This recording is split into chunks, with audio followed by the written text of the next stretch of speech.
Hi friends, అందరూ ఎలా ఉన్నారు? మీరు చూస్తున్నది Shyam news update Telugu YouTube channel 1 స్వాగతం అండి. ఆంధ్రప్రదేశ్ ప్రభుత్వం పెన్షన్దారులకు శుభవార్త అయితే ఒకరోజు ముందుగానే సెప్టెంబర్ నెల పెన్షన్ ఇవ్వటానికి ఆంధ్రప్రదేశ్ ప్రభుత్వం అయితే ఒక చక్కటి కొన్ని అయితే చెప్పడం జరిగిందండి. సెప్టెంబర్ నెల పెన్షన్ల పంపిణీకి సంబంధించిన ప్రభుత్వం కీలక నిర్ణయం అయితే తీసుకోవడం జరిగింది. రాష్ట్ర వ్యాప్తంగా ఒక్కొక్క సచివాలయ ఉద్యోగి కనీసం 50 మందికి పంపిణీ చేస్తారని ప్రభుత్వ ఆదేశాలు అయితే జారీ చేసిన విషయం తెలిసిందే. పెన్షన్లు పంపిణీ ప్రక్రియ బాధ్యతలను గ్రామ వార్డు సచివాలయ ఉద్యోగులకైతే అప్పగించారు. సెప్టెంబర్ 1వ తారీఖు ఆదివారం కనుక సెప్టెంబర్ నెల పెన్షన్ ఆగస్టు 31వ తారీఖునే ఇవ్వవలసిందిగా మరి ఆదేశాలు జారీ చేయడం జరిగింది. పెన్షన్ల పంపిణీ కార్యక్రమం ప్రతి నెల రాష్ట్ర వ్యాప్తంగా మంత్రులు, ఎమ్మెల్యేలు, నేతలు పాల్గొనాలని ముఖ్యమంత్రి ఆదేశాలు అయితే జారీ చేయటం జరిగింది. కాబట్టి సెప్టెంబర్ 1వ తారీఖు ఆదివారం కనుక ఆగస్టు 31వ తారీఖున మాత్రమే ఈరోజే పెన్షన్ ఇవ్వటానికి మరి ఇవ్వటం జరుగుతుందండి. సమయం 6 గంటల నుండి ఈరోజు ఉదయం కూడా ప్రారంభించడం జరిగింది.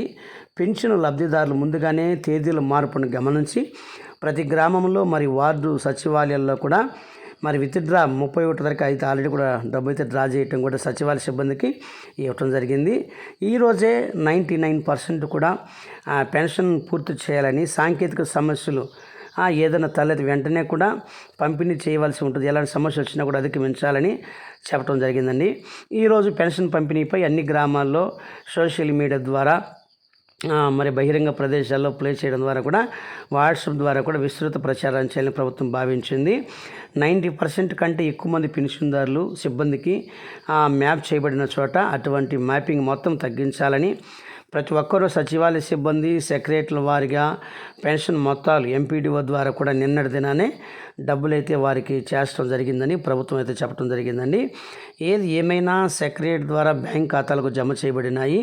వారి బ్యాంక్ ఖాతాల నుండి కూడా అందరూ డ్రా చేసుకొని ఈరోజు 6వ తారీఖున తెల్లవారి నుండి కూడా ఈరోజు ఉదయమే ఇవ్వటం ప్రారంభించిందండి ప్రభుత్వము. అలాగే ఎవరైనా కూడా పెన్షన్ ఒకవేళ అందుబాటులో లేకుండా ఉంటే ఎవరైతే ఉన్నారో వారికి 2వ తారీఖు అనగా సోమవారం కూడా మరి వారి పెన్షన్ ఇవ్వటం జరుగుతుందని, వారి మాత్రం అంతకు లేదంటే 5వ తారీఖు లోపలే పెన్షన్ ఖచ్చితంగా తీసుకోవాలని చెప్పడం జరిగిందండి. వృద్ధాప్య పెన్షన్ 4,000, వితంతు పెన్షన్ 4,000, చేనేత కార్మికులు, కల్లు గీత కార్మికులు, మృతికారులు, ఒంటరి మహిళలు, సాంప్రదాయ చెప్పులు కుట్టేవారు, ట్రాన్స్జెండర్సు, అలాగే డప్పు కళాకారులు, అలాగే వికలాంగులు, అలాగే వైకల్య కుష్టి కలిగిన వాళ్ళు, పక్షవాతం కలిగి ఉండి వీల్ చైర్కే పరిమితమైన వారికి 15,000, అలాగే వికలాంగులకు 6,000 రూపాయలు, అలాగే ద్వైపాక్షిక ఎలిఫెంట్ క్రాడియేట్ కింద ఉన్నటువంటి వారికి 10,000, కిడ్నీ, కాలేయం మరియు గుండె మార్పిడి చెందిన వారికి 10,000 రూపాయలు.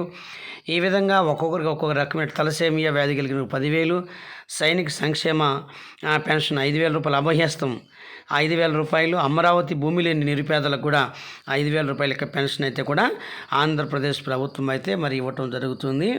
ఏది ఏమైనా అలాగే ప్రభుత్వం ఏర్పడిన వాటి 50 సంవత్సరాలకే పెన్షన్ ఇవ్వటామని మంత్రివర్యులు చెప్పడం జరిగింది.